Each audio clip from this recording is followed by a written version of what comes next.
So we're going to run through the installation now of the Redarc dual battery charger kit into this 2.8 litre Hilux. So this is 2015 on model. This is a 2020 Hilux we've got here. Now that we've got the battery tray into position, the batteries in there, it's time to get the charger into the front grille. So we'll get stuck into step one and we'll show you how to get this kit into your Hilux. So the first step is to remove this plastic grille in between the front grille and the radiator. So you'll see these plastic clips, there's a fair few of them around. I'll just show you how to get them apart. So you can either do it with your finger or something pointy. We're just going to push that internal bit in. So you can see how that one's pushed in now compared to this one here. So once it's pushed down, we can lift it up, and maybe even a screwdriver under there will help us, just so that it doesn't go flying. And we want to keep those clips. So you can see they're pushed in. So I'm going to go around, push each one, so you'll see now. That's going to allow these clips to come out. And just be careful when we are pulling them up so that they don't go flying. Just try and hold on to them. This one.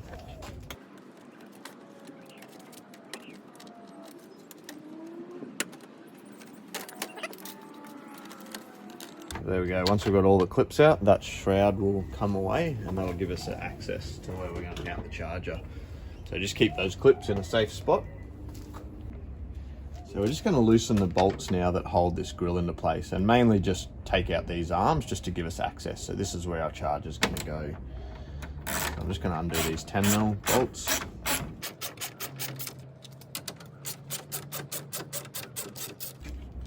We'll fully remove this arm for access.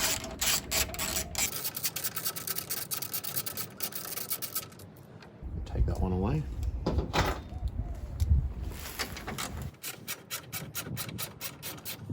This one I'll just leave that in place on there, just so that we can maneuver the front grille just a little bit to give us room.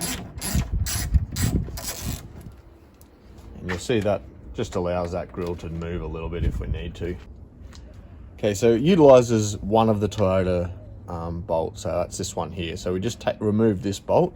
The other two mounting points utilize Toyota holes, and the bolts are included in the kit. So our first step is to remove this bolt. And we'll just set it aside for now until the reinstallation. Once that bolt's been removed, we can go and sit our charger into place. And the easiest way to get it in there is to actually come through this little gap here. So I'm going to sit the harness down like so. Come through here. Under that, twist the charger sideways. And get it basically sitting up into position.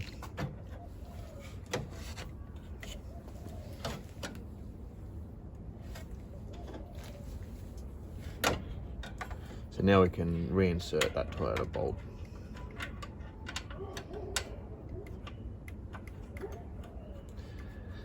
And I'll just do that finger tight now just to hold our charger into position. You'll notice in the kit there's a bag of bolts.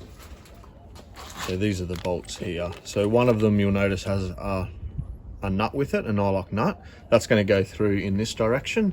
The other one utilizes a thread in the frame of the Toyota, so there's no requirement for a nut in that position.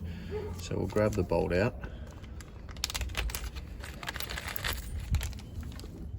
So the first bolt is using the spring washer and the flat washer, where you're going to go through towards the radiator. So that's in this back foot. So I'm just going to reach under there. And that's lining it up with a thread in the Toyota frame.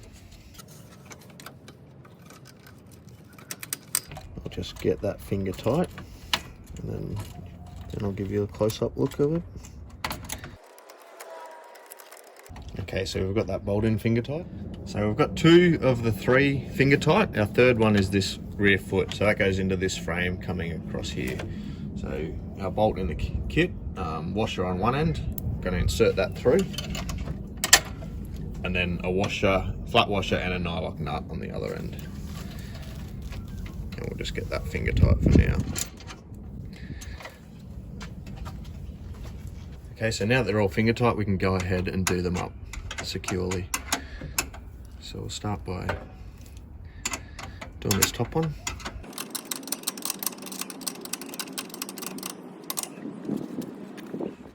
So to install the other two bolts, we need a socket and a spanner initially for this one. So a socket to do it up and a spanner to hold it. So we'll just get those into position. We'll do up this one.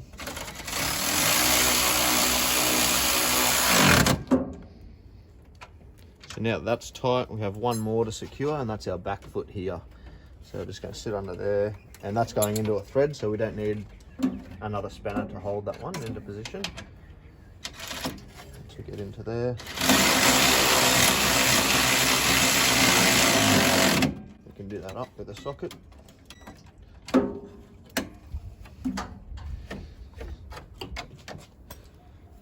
So there we go, the charger's fully secure and in position. It's time to now route the cables into the engine bay towards our batteries.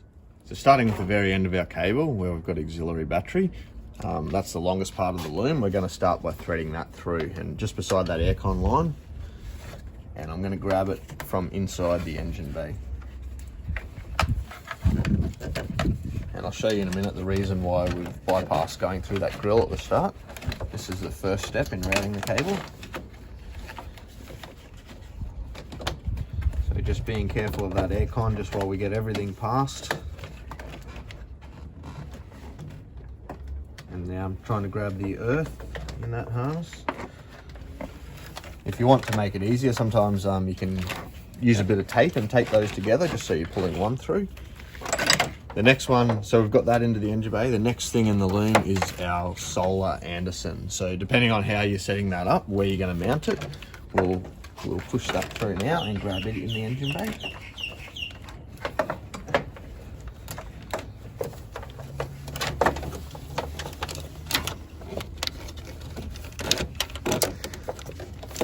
So there we go, we've got a hold of the Anderson and the accessory harness. We'll start pulling those all the way through, and then our main battery harness will be the last one to do.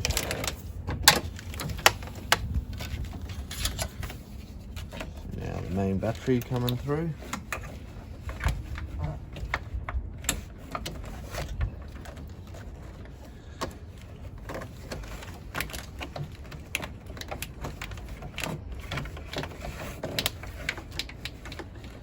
Making that corner with the fuse holder.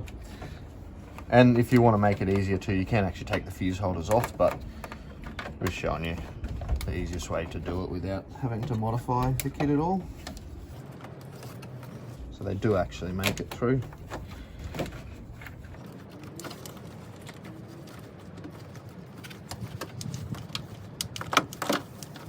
Positive through, just trying to find that earth at the moment.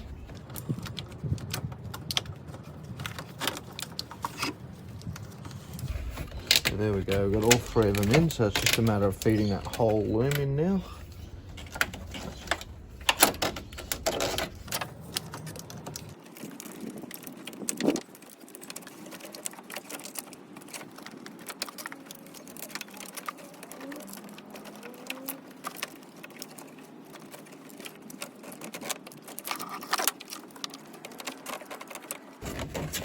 There we go, we've got the harness into inside. Now the reason we didn't have to go through that shroud is it actually just tucks down into place there. So we're now through that gap in between the two pieces of plastic. So I've just tucked that down beside the grill.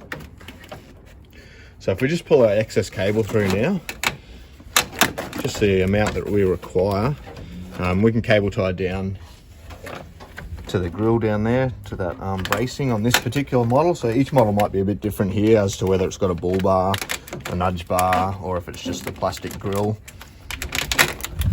So we'll just see how much room we've got here. So got to make sure that our main battery reaches the main battery, so that looks fine. Make sure our auxiliary battery has room to go up to the auxiliary battery, so that's looking good as well. And then we've got our solar Anderson, and that can be mounted in several different places depending on your options there. So now that we've got the harness laying into the engine bay, it's time to make the electrical connections, and then we'll work our way back and secure the harness. So this may vary depending on your choice of battery, but now that we've got the harness sitting into place, it's time to make the electrical connections, and we're going to start with the auxiliary battery. The main battery will always pretty well be the same. What we're going to do in this case, we've got our positive at the back, negative at the front. So we're going to start by using one of the cable ties in the kit to secure this fuse holder. And we're going to secure it to the bracket across the top of the battery. Sit that there for now, and I'm going to thread this through here. I think a nice gap there. That'll keep it nice and secure and neat. And I'm going to go ahead and install that. And I'm going to start with the positive, leaving the negative off now. And it's a good idea to do that, because if we do slip while working with the positive and hit steel, the earth isn't connected at this point, so it's not actually a short. So it's safest to do the positive first. And I'll do that up with a spanner.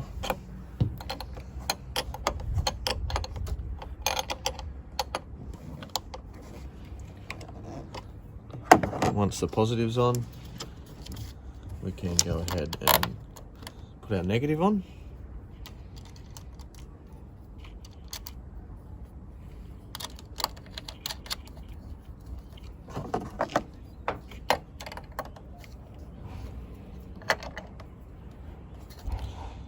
Do that up.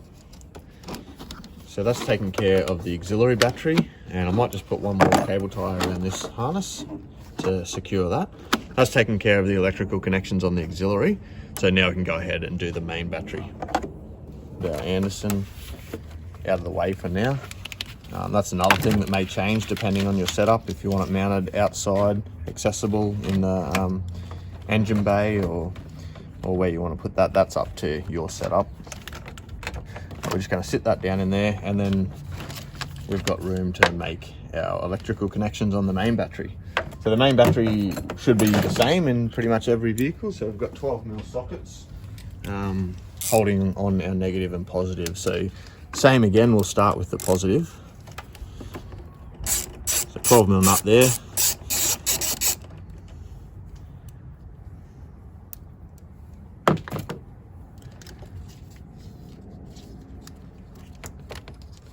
And we can make our electrical connection to the battery.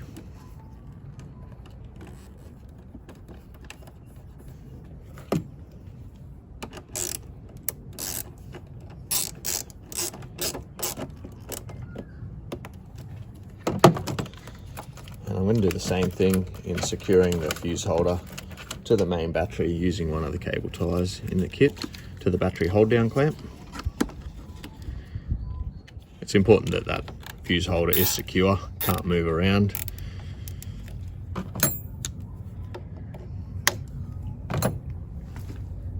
And the cables are pretty obvious to length which one they go to, but just make sure we've got auxiliary battery labeled on that one and the main battery was labeled on this one. So once our positive is secure, we can then go and do our negative.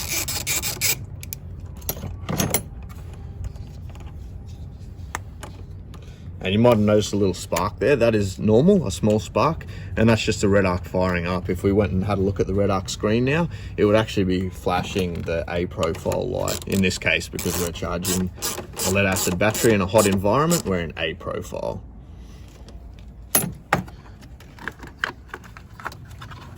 And that will allow our cover to go straight back on and clip back into position. So there we go, we've made the electrical connections. All that's left to do now is use the rest of the cable ties to secure our harness all the way along. And we've got a fair bit to tie to. We've got some steel bracketry, some other bracketry there, but the main thing that we want to do is keep away from that aircon line. So you can see it inside the engine bay there, in front of the radiator, sorry. So that's our aircon line there. So we've come through the same hose, but it's quite important that we use one of the cable ties here. So I'll just show you what I'm going to do here. I'll put this cable tie on and then show you exactly where it is.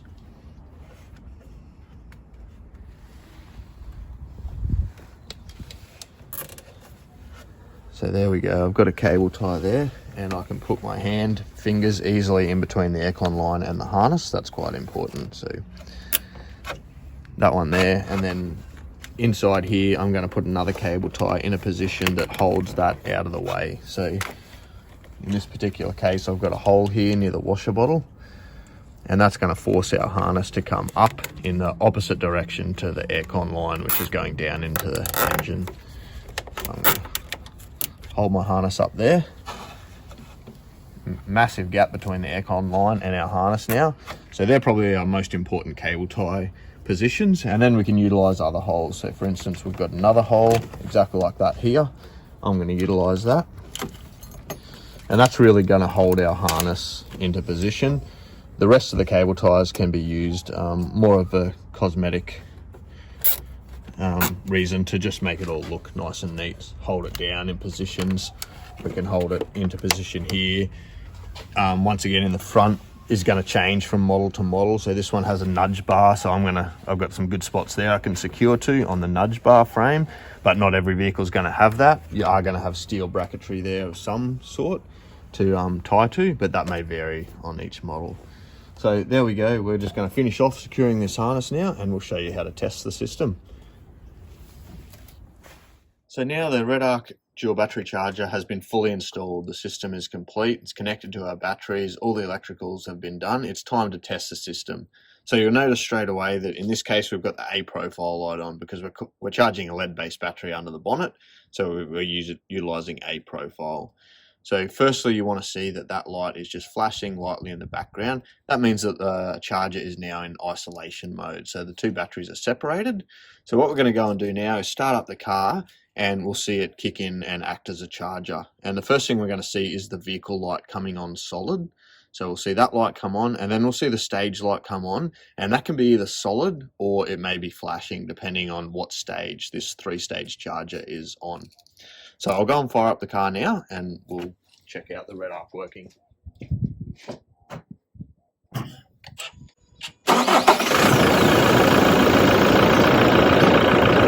Short time after we start the car, we're going to see the lights come up. So our A profile is now on solid, our vehicle light is solid, and our stage light's solid, which means it's in bulk charge. So I'm putting its full power into that battery at the moment, and that will probably go to a flashing mode shortly since we have a brand new battery connected in the system. But it's very important that we see these lights on. That's our best way of testing the system. If we have a solar panel, we would plug it into the Anderson plug-in kit and see the solar light come on as well, and that's how you check it's solar. I'll go and shut down the car now.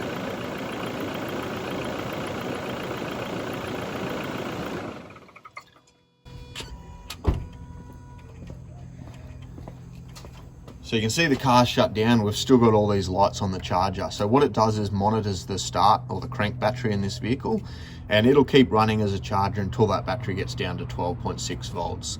So depending on the load of the electrical system, that time can vary after when you shut the car down as to when this actually kicks out as an isolator.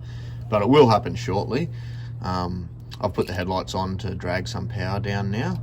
So we'll just keep watching, and in a short amount of time, this charger will actually cut out and go back to its isolation mode, which is what we saw at the start, the A profile. And then we know at that point that it's safe to run anything that we wire off the auxiliary battery, our fridge, our lights, any of our camping gear can at that point only flatten the auxiliary battery, and it can't touch the vehicle's main battery. They're isolated, and you can safely start up at the end of the camping trip and travel home.